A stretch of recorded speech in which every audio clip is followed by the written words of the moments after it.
Y aquí empieza las famosas tenias, ¿no? Las famosas tenias que más problemas nos traen. ¿Cuándo adquirimos cisticerco y cuándo adquirimos tenia? Hablando del humano me refiero. ¿Cuándo adquirimos cisticerco? Comiendo o ingiriendo carne de cerdo, ¿qué cosa podríamos adquirir? Tenia. Y ingiriendo vegetales, generalmente, cisticerco. Ya, y su explicación es sencilla. ¿La forma infectante cuál es? Acuérdense qué pasaba en el quiste hiatídico. Ingerías huevo y desarrollabas quiste. Quiste equivalente a cisticerco. Entonces, ¿qué cosas tengo que ingerir? Huevos de tenia para desarrollar quiste. ¿Y dónde están los huevos de tenia? ¿En la carne? No. Está en los vegetales. ¿Ya? ¿Y por qué están en los vegetales? La explicación es sencillísima. Suena un poco chabacana lo que le voy a decir, pero es lo que sucede. Los cerdos se crían cerca a los cultivos. Hablo lechuga, hablo tomate y todo lo demás. Tienen tenia, defecan, cae la lluvia, riega con toda la materia fecal los vegetales, eso lo cosechan, no lo lavan bien, lo colocan en el sándwich y nos metemos el huevo de tenia y desarrollamos cisticerco. O sea, no es por carne, ¿ya? Pero la carne del cerdo que podría tener cisticerco, ¿ya? O sea, están los quistes ahí, y si uno lo come mal cocido, ese quiste se desenquista literalmente y empieza a crecer. Pasa a larva, a adulto, ¿y qué cosa desarrollamos? Tenia. ¿Ya? Eso hay que tenerlo presente. ¿Ya? Hay que tenerlo presente. Pero vamos a verlo bien. Vamos a verlo mejor. Acá está mejor. Miren.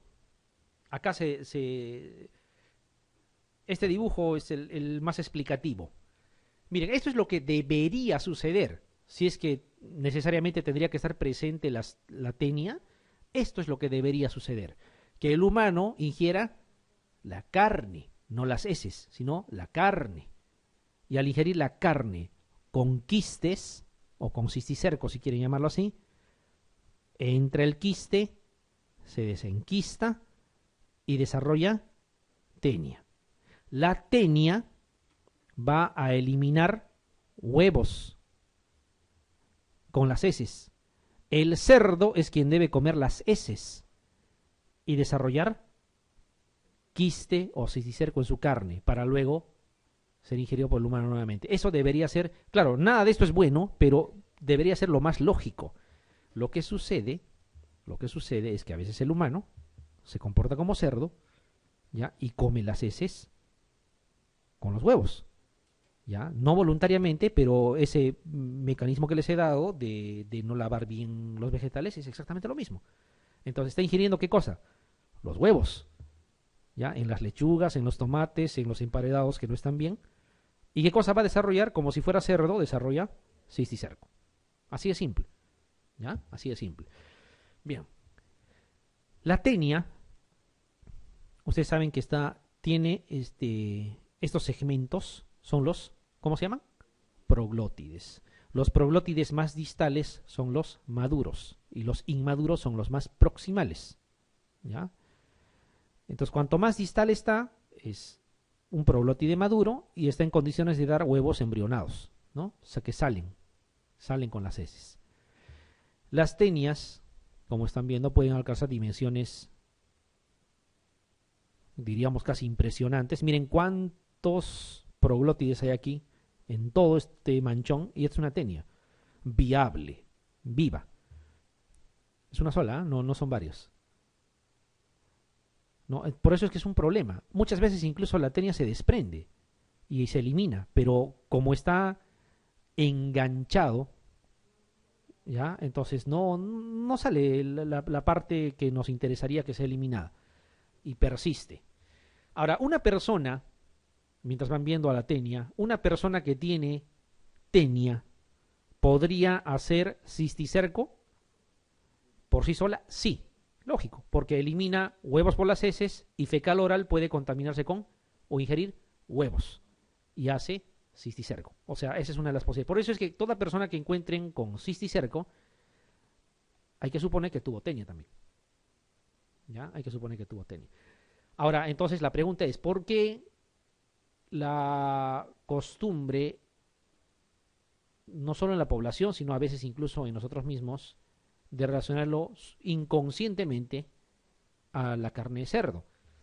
Lo que pasa es que hay otra patología que en el Perú no tenemos, que se llama triquina, ¿ya? Por Trichinella spiralis, y que dicho sea de paso, mucha gente lo confunde con el cisticerco y te dice triquina, y triquina no tenemos en el Perú, ¿ya? Se adquiere a partir de la carne, ¿ya? Pero no te produce patología a nivel del cerebro, te produce patología a nivel muscular, con dolores, con postración, ¿ya? ¿Dónde hay triquina? En Chile, felizmente, ¿no? Hay bastante triquina. En el Perú no tenemos, ¿ya? Entonces, no hay triquina en el Perú, no tenemos. Ahora, otra cosa que siempre se asocia, ¿es mortal la neurocisticercosis? La respuesta es puede ser. Puede ser. Hay varias formas de neurocisticercosis. Si ustedes imaginan un encéfalo, puede estar a nivel del parénquima mismo y dependerá dónde se aloje para que cause problemas, ¿ya? O puede ser que esté a nivel intraventricular y ahí la cosa cambia. Ahí el albendazol no llega. Tiene que ser quirúrgico. Sí o sí. O sea, ¿cuál es la ubicación del cisticerco o del neurocisticerco que necesariamente tiene conducta quirúrgica? Es la intraventricular. Y si tenemos mala suerte y se va al espacio subaracnoideo, ahí sí estamos fritos, porque desarrollamos la forma racemosa. Y la forma racemosa, no hay nada que hacer, ¿ya? O sea, no va a haber forma de solucionar. Porque como su nombre lo indica, por todo el espacio subaracnoideo va creciendo, ¿ya? O sea, entre vaso y vaso incluso se introduce y es imposible sacarlo, ¿ya? Y son las formas, y tampoco el albendazol llega. Son las formas donde tenemos, digamos, la mayor tasa de letalidad, ¿ya? La mayor tasa de letalidad. ¿Y cuál es el lugar a nivel del sistema nervioso central donde más asienta el cisticerco? Para nuestra mala suerte, el encéfalo, ¿ya? Es el lugar más común, ¿ya? Es el lugar más común. Entonces, el tratamiento dependerá de la ubicación. Si es a nivel intraparenquimal, damos el tratamiento y el albendazol va a llegar al parénquima y vamos a solucionar vamos a desvitalizar, si podríamos llamar, esos quistes. Pero si está a nivel ventricular o intraventricular, quirúrgico. No hay nada que discutir. Van a perder el tiempo intentando dar tratamiento con albendazol. Y si es a nivel del espacio subaracnoideo, no hay nada que hacer. Este es un ejemplo de un quiste, esto que van a ver, intraventricular. Tiene que ser cirugía. Para los que van a ser neurocirujanos, seguramente más de una vez van a tener que realizar este tipo de acto. Entonces, fíjense, hay que abordar, hay que llegar, hay que buscar la forma de llegar a los ventrículos. Y ahí va saliendo, miren, es una cosa más o menos grande.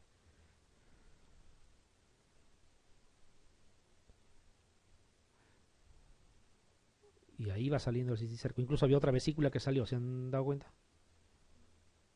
Acá está una vesícula, miren, ¿sí? Y es una cosa no pequeña. Imagínense el problema que estaba causando eso. Estaba obstruyendo la circulación normal del líquido cefalorraquídeo y todo lo demás. Y ahí está. En una riñonera, miren, es una cosa grande, es casi del tamaño de la riñonera, ¿ya? ¿Por qué creció así? Porque estaba en los ventrículos, ¿ya? En el parénquima no crece tanto, son de pequeño tamaño. Así es. Y luego, bueno, se procede. Acto quirúrgico, ¿por qué? Porque se trata de un cisticerco intraventricular, ¿ya? Intraventricular. Entonces, la localización más habitual de la cisticercosis, en general, ¿cuál es? Hígado, pulmón, sistema nervioso central, ciego, ganglio linfático. ¿Qué dirían? Sistema nervioso central. ¿ya? Es sistema nervioso central. Muy bien. Sistema nervioso central. Porque el huevo embrionado ingresa, se forman las larvas, como ya han visto, les gusta perforar o microperforar la pared del intestino, llegar a sangre, y por sangre se va a donde, bueno, a donde el azar le lleve. Pero ¿cuál es la zona, digamos, que recibe mayor gasto en sangre justamente por ser un órgano noble? Es justamente el sistema nervioso central. Entonces, a mayor cantidad de sangre en aporte, mayor posibilidad también de que llegue ahí. Es el lugar donde más asienta, y en el encéfalo más, ¿ya? Pregunta de rigor. Si el paciente hace convulsiones, y que dicho sea de paso es la manifestación clínica más común, convulsiones tardías le llamamos. ¿Por qué tardías? Porque es una persona que ya tiene, póngase, 25 años y nunca ha convulsionado anteriormente. O sea, no lo tiene de nacimiento, ni ha nacido, ni es una epilepsia, ni nada. Es un síndrome convulsivo tardío, o sea, se presenta sin ningún antecedente previo. La principal causa es cisticerco, neurocisticerco. ¿El tratamiento garantiza de que ya no haya convulsiones? La respuesta es no. ¿Ya? La respuesta es no. Con el tratamiento vamos a, digamos, transformar esas vesículas de cisticerco que son viables en no viables. ¿Ya? Pero van a seguir ahí.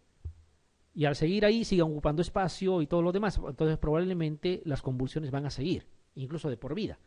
Por lo tanto, se tiene que dar tratamiento concomitante también anticonvulsivante. Esa es una de las cosas. Segundo, previo al tratamiento o al inicio del tratamiento se debe de administrar corticoides. Porque cuando tú empiezas a tratar, ¿ya?, ese quiste va a reaccionar creando más reacción inflamatoria alrededor. Y esa reacción inflamatoria alrededor empeora el cuadro convulsivo. Entonces, tienes que dar 24 horas antes de iniciar el tratamiento de la cisticercosis, tienes que administrar corticoides. Y cuando empiezas a dar el tratamiento con albendazol, también se trata con albendazol, tú tienes que administrar a la vez un anticonvulsivante. ¿Ya? Lo que más se ha descrito es el ácido valproico, 500 cada 8, junto con el albendazol. Si es a nivel intraventricular, cirugía. Ahora, lo que han visto es una craniotomía, ¿ya? Pero en hospitales de salud hace ya un buen tiempo, estoy hablándoles hace más de 10 años, quizá un poco más incluso, sobre todo en el Almenara, hacen la neuronavegación, la neuroendoscopía. O sea, si soy criollo en decirles, les hacen un cortecito de cabello de 1 por 1, por ahí introducen el neuroendoscopio y como si estarían haciendo una COLELAF, igualito por pantalla lo extraen. Luego un par de puntos y el cabello lo acomodan y se acabó. Ya no hacen la craniotomía.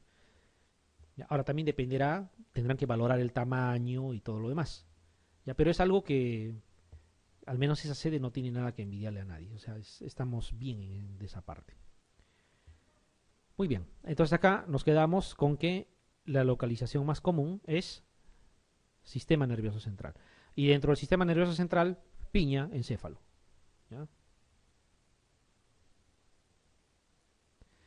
Esta es una situación importante también. Importante. Son útiles en el diagnóstico de neurocisticercosis, señale la falsa. A ver, elijan. ¿Qué marcarían? No hay todas, ¿ah? ¿Ah? ¿Por qué? Claro, o sea, si ustedes determinan huevos en ese es positivo, solamente eso es tenia. O sea, están seguros que hay tenia. ¿Ya? Pero no cisticerco. Claro, en el contexto del manejo de un paciente con neurocisticercosis sí sería importante también hacer eso y todo lo demás, pero no les va a dar directamente el diagnóstico de neurocisticercosis. Pero ahí vamos a ver. TAG craneal. En la TAG se ve los quistes. Pero ¿qué cosa es lo que no se ve? Si está viable o no. La viabilidad de los quistes se ve en la resonancia. ¿Ya? Por eso es que después de una TAG, generalmente uno tiene que de todas maneras indicar una resonancia magnética nuclear, con la idea de ver si esos quistes son o no viables. Claro, porque si son, imagínense que sean quistes calcificados, no tiene ningún sentido darle el tratamiento. Va a ser por gusto. ¿Ya? Ahora, ya no les quiero complicar, pero por ejemplo les puedo comentar, eso ya no lo tomen en cuenta, solamente para que vean que la cosa no es tan así paramétrica. Si son menos de 5 quistes, incluso se indica no tratar. O sea, el beneficio no se va a ver. Más de 5 quistes sí, o sea, se sugiere dar tratamiento. Quistes viables me refiero. Bien, entonces para eso sirve la TAG, para el screening. Para eso sirve la resonancia, para ver viabilidad de los quistes. El ELISA dice en suero o líquido cefalorraquídeo, está bien, se usa de forma indistinta. Más el ELISA se usa en suero, pero porque en el líquido cefalorraquídeo se usa el Western blot, pero no es el concepto que tenemos del VIH, que el Western blot comprueba el ELISA, no. Son exámenes diferentes simplemente. ¿Ya? No es que uno compruebe el otro. Para medir anticuerpos, ¿ya? Específicos. Pueden pedir un ELISA en suero, ¿ya? Se puede pedir en líquido cefalorraquídeo también, pero es mucho mejor si piden un examen de Western blot en líquido cefalorraquídeo. ¿Ya? Es un poco más específico, pero no es que uno compruebe al otro. La biopsia cerebral, ¿en qué situación será importante? De forma general, no solamente hablando de cisticercosis, la biopsia se reserva cuando no hay respuesta al tratamiento. O sea, pónganse a pensar, de forma figurativa les hablo, diagnosticamos que es una neurocisticercosis. TAG, luego resonancia, decimos hay que darle tratamiento.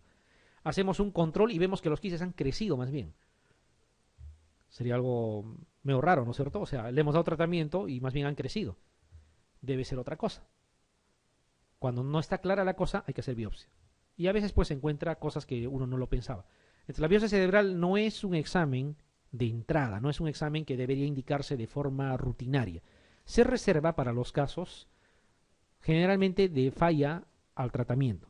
Por ejemplo, cuando hablan de un paciente, ya saliéndonos del tema, con VIH, y le encuentran una tumoración que capta contraste en anillo, que el paciente ha convulsionado, que tiene CD4 menos de 200, pensamos en toxo, le damos tratamiento y no responde al tratamiento, ¿ya? O sea, completa las 6 semanas de tratamiento y está igual o incluso peor, tiene que entrar a biopsia cerebral, ¿ya? Porque debe de no ser lo que estamos pensando. O sea, para eso se reserva la biopsia de forma general, es el principio, ¿ya? No puede ser como les digo, un procedimiento de entrada, ¿ya?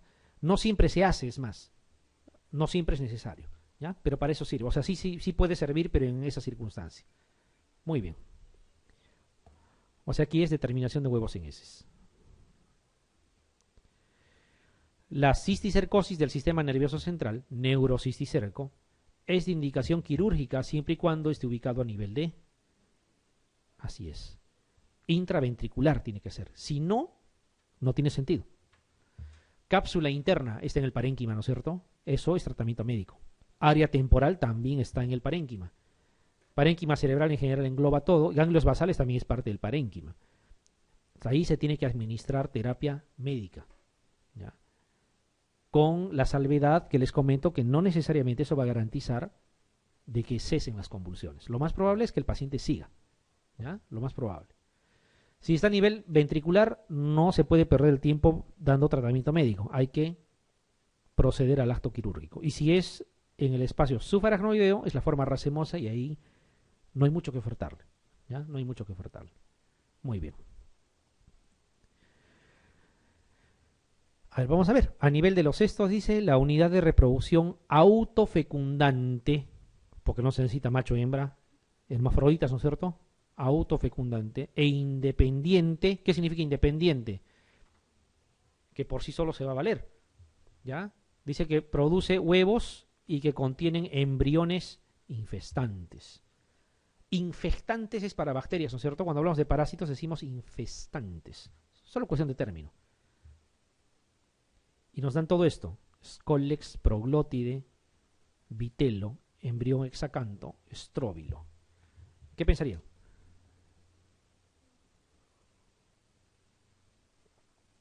Podría ser pregunta examen. A ver, ¿por cuál se la jugarían? practiquen eso también. Ya, a niveles estos, hablemos tenia solium, listo. Me están preguntando de la tenia solium. Scolex. No tiene nada que ver, ¿no es cierto? El Scolex es prácticamente el aparato de fijación, diríamos, porque acuérdense que está hablando que produce huevos. Dice de forma independiente, o sea, no necesita de lo demás. ¿No? Y que contiene embriones infestantes. Proglótide, ¿qué opinan? Claro que sí. El proglótide es justamente la unidad y cuanto más distales es más grávido, ¿no? Tiene las estructuras de forma más madura y es independiente. O sea, un proglótide no depende del otro. Por eso es que la tenia se puede partir y sigue ahí. ¿Ya? ¿Qué cosa es el vitelo? Es una envoltura nada más del huevo embrionado. ¿Ya? El embrión exacanto se hace referencia o sea, cuando ya tiene las 6 ventosas, ¿no? Ya visiblemente, y solamente es una parte evolutiva del embrión propiamente dicho. ¿Y qué cosa es el estróbilo? ¿Es algo importante el estróbilo? El estróbilo es... O sea, la tenia tiene dos partes, ¿no? El escólex y el estróbilo. O sea, es prácticamente el conjunto ¿no? de proglótides. Cuidadito, el proglótide, cada proglótide es potencialmente miles de tenias, no una tenia siquiera. Porque puede producir ¿qué cosa? Con lo que dice aquí. Huevos, no dice uno, sino huevos. ¿Ya? Considero que esto puede ser importante. Podrían preguntarles. Ahora, si se han dado cuenta, ¿por qué no hemos tocado tenia saginata? Porque no tiene trascendencia para nosotros. Vuelvo a repetir, si estarían estudiando zoología, claro, tendríamos que estudiar, pero en parasitología humana no tiene mucha trascendencia. Tenia solium sí. Tenia solium sí es quizá el que más problema nos trae. ¿Cómo se llama esta tenia? La tenia del pescado, así le llaman. Uy, se nos ha ido. Aquí está, la tenia del pescado. ¿Cómo se llama entonces? Diphyllobotrium. ¿Ya? Hay dos Diphyllobotrium importantes, ¿no? ¿Cuáles son? La atún y el otro es el pacífico. Su patogenia es similar. Lo que sucede es que es una tenia que habitualmente está en el pescado, que cuando parasita al humano, ¿y por qué parasita al humano? Tiene que ser personas que estén, ¿no? De alguna manera involucradas, generalmente pescadores, generalmente personas que, ¿no? que manipulan y que consumen también, porque también puede haber autoinfestación acá. ¿Ya? Lo cierto es que no les van a decir, pues, un vegetariano, porque no habría razón de ser. Tiene que ser una persona más o menos de ese tipo de ocupación. ¿Qué es lo que sucede? ¿Por qué produce anemia megaloblástica? Porque esa tenia compite, y no solo compite, se lo lleva, ¿ya? La vitamina B12, no ácido fólico, ¿eh? Vitamina B12. Por lo tanto, para que una persona desarrolle anemia megaloblástica por Diphyllobotrium, ya sea Pacificum o Diphyllobotrium latum, deberá tener el parásito años. ¿Cuánto tiempo dura las reservas de la vitamina B12? 8 años, más o menos. O sea, no es meses. El ácido fólico sí rápidamente se va, pero la vitamina B12 no. Eso es por un lado. Por lo tanto, la anemia megaloblástica por deficiencia de vitamina B12, ustedes saben que viene asociada ¿a qué? A síntomas neurológicos.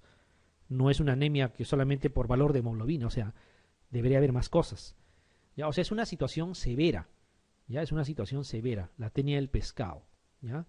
Diphyllobotrium latum o Diphyllobotrium pacificum. Puede venir de forma directa, porque más de una vez he visto preguntas, ¿cuál es la tenia que produce anemia megaloblástica? Y en las alternativas está uno de los dos. ¿Cómo también podría venir así? No es nada difícil. Muy por el contrario, la cosa está clara. Dice varón de 25 años, pescador, consulta por parestesias, adinamia y letargia. Ojo, no lo tomen a la ligera. Letargia es una cosa más o menos seria, ¿no? Dice hemoglobina 8,7, o sea, hay anemia. Volumen corpuscular medio, 106. ¿Cuánto es el valor normal del volumen corpuscular medio? 100 ya es definitivamente, ¿no? Una macrocitosis, ¿no? Megaloblástica ya es un diagnóstico cuando se asocia a deficiencia de ácido fólico, vitamina B12. ¿ya? Pero con 106, esa anemia macrocítica, es muy probable que sea una anemia megaloblástica, ¿ya? Por eso dice, la infestación más probable es por, y esto es una pregunta de examen también, sí toma tal cual literalmente. ¿Cuál van a marcar?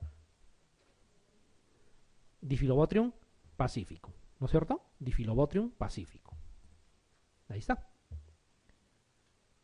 Puede venir de forma directa, puede venir así, o puede decirles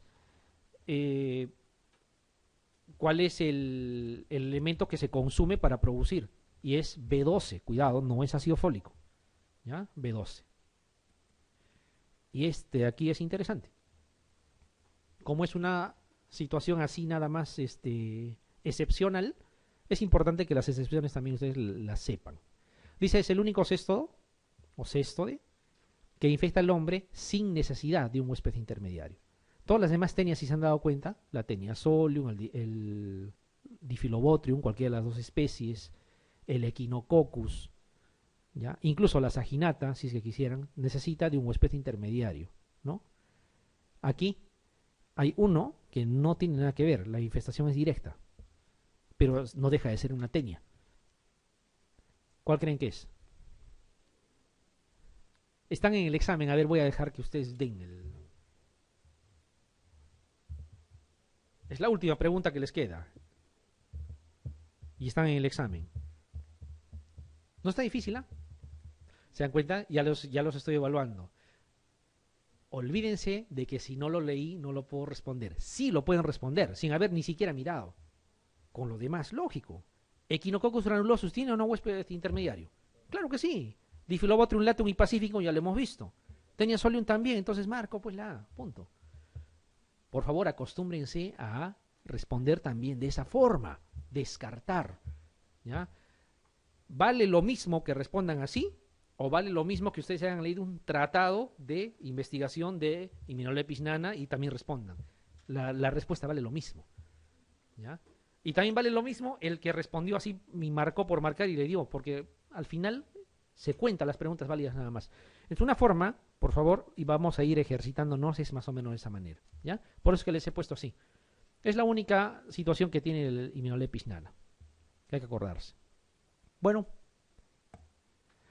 esta es creo la última, ¿no? Esta es la última. Algunas cositas para repasar. Tenemos 2 minutos. Quiero que se acuerden de esto. Son los parásitos. De repente, si quieren ustedes hacer un repaso aparte, denle prioridad a lo que está aquí. No se vayan a esos parásitos recontra desconocidos. Van a perder el tiempo, ¿ya? En el CTO, por ejemplo, van a encontrar nombres de parásitos que más predominan en Asia, que acá no se describen, ¿ya? No estén rebuscando ese tipo de nombres. Váyanse a lo que tenemos en nuestro medio. Para la giardia, el tratamiento metronidazol, ¿no es cierto? Eso es una pregunta también que habitualmente viene, ¿ya? Pero no es 500 cada 8, ni 750 cada 8, es 250 cada 8, ¿ya? Cuidadito, 250 cada 8. ¿Qué es lo que puede producir malabsorción? Eso es obvio, porque tapiza el duodeno, y al tapizar el duodeno no tiene por dónde absorber los nutrientes la persona que esté infestada. Ascaris lumbricoides, ¿ya? Puede producir obstrucción intestinal, fenómenos obstructivos en general. Siempre la forma infectante donde hay huevo es huevo embrionado, no olvidarse. Tratamiento, si son adultos, pamoato de oxantel o pamoato de pirantel, equivalentes, y sales de piperacina si son niños, ¿ya? Les voy a poner una situación. ¿Qué pasa si están en el examen, les hablan de un niño y no está sales de piperacina y está pamoato de pirantel? No van a decir, pregunta mal planteada, no la voy a responder, le voy a dar una lección al jurado. No, tienen que responderla. Tienen que responderla. Entonces ahí dirán, acá pretenden preguntarme tal cosa y marco, ¿ya? O sea, esa es una de las cosas también que uno tiene que, aprender a enfrentar. No es solamente saber y responder bien, sino también salir de ese tipo de situaciones. Estrongiloides, ya hemos dicho, ivermectina, ¿no es cierto? La forma infectante está clara, creo que es larva filariforme. Esta hiperinfestación es común en pacientes inmunosuprimidos, no se olviden. Deoxyurus lo que más puede producir es prolapso rectal. Cuidadito, es mebendazol el tratamiento, ¿ya? Mebendazol, 100 miligramos cada 3 días. cuando quieren tratar a un adulto. ¿Ya? Ya en la parte de pediatría harán miligramos por kilo cuando les corresponda, pero mebendazol es la respuesta. Puede producir prolapso rectal, trichuris, ¿no? Mebendazol también. ¿Cómo se van a acordar? Oxiurus y trichuris no tienen ciclo de luz, no tienen paso a nivel de pulmón. Ambos se tratan con mebendazol, no se olviden, ¿ya? Mnemotecnias. Ambos se tratan con mebendazol. Uncinaria, que puede ser anquilostoma duodenal o en todo caso lo otro que es el Necator americanus, larva filariforme para ambos, similar a la estrongiloides, puede producir también anemia o incluso una hemorragia digestiva alta porque la lesión es más que lo que aspira, es la lesión que puede producir por los ganchos, ¿ya? Albendazol. Cisticercosis, ya saben, tenía solium, ¿ya? Pero en la forma infectante o embrionado, porque si uno lo que adquiere es tenia, es porque ha consumido el quiste, o sea, carne, aquí carne y aquí vegetales. Convulsiones tardías, ya lo hemos dicho, puede haber autoinfestación también, ¿ya? De las personas que tienen tenia se pueden autoinfestar y hacer cisticerco. Fíjense, albendazol está presente. Albendazol, albendazol, albendazol. Incluso albendazol es lo de elección y praziquantel es una alternativa, no es a lo revés.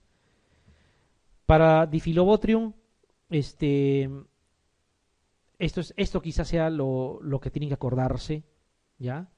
Larva plerocercoide es quizá la única, si se dan cuenta, y esas excepciones es importante remarcarlos, ¿ya? Anemia megaloblástica por lo que hemos comentado. Aquí sí, praziquantel, una sola toma, ¿ya? 600 miligramos, stat, una sola vez.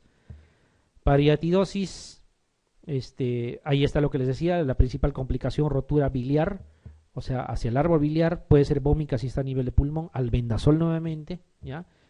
Para fasciola, esto me olvidé comentarles, el triclavendazol, ¿ya? Triclavendazol, dosis única, ¿ya? Triclavendazol, puede producir cólico biliar, ¿ya? Metacercaria, igualito que en el caso del paragonimiasis.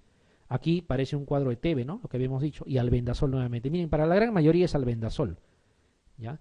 Mebendazol es para trichuris y para oxiurus, que son los dos que tampoco tienen ciclo pulmonar. Muy bien.